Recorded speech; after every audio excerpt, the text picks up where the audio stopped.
Helmet পরলে আমার যে সুন্দর যে চুলটা। আপনি হেলমেট পরেননি কেন? হেলমেট পরিনি একটা কারণে, আসলে চুলের সৌন্দর্যায়নটা নষ্ট হয়ে যাবে। আসলে লোকাল তো লম্বা রুটে গেলে পরে হেলমেট অবশ্যই পরতে হয়, কিন্তু কেন পরিনি, এই যে চুলের যে বার্গেন্ডি কালারের যে চুলটাও করা হয়েছে, ওর গ্লেজটা একটু নষ্ট হয়ে যাবে আর আমার সৌন্দর্যায়নটা নষ্ট হয়ে যাবে।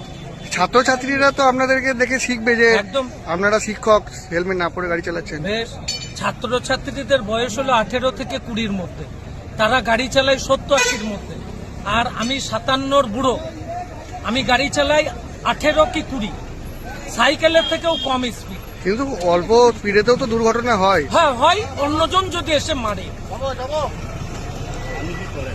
আমি শিক্ষকতা করি, কোন স্কুলে? ঘুষকরা পিপিএন ইনস্টিটিউশনে শিক্ষকতা করি। 36 বছর হলো, ছেলে দেখে পাগলের মতো ভালোবাসি। কোন সাবজেক্ট পড়েন আপনি? বাংলা। আপনি যদি আইন ভাঙেন তাহলে ছেলেদেরকে কি শেখাবেন? আইন ভাঙা এটা নয়, আমি একটা জিনিসই বলেছি, চুলের সৌন্দর্যায়ন নষ্ট হয়। হেলমেট আমার গাড়ির পিছনে আছে, এই ভিতরে, যদি বলেন আমি বার করে দেখাতে পারি।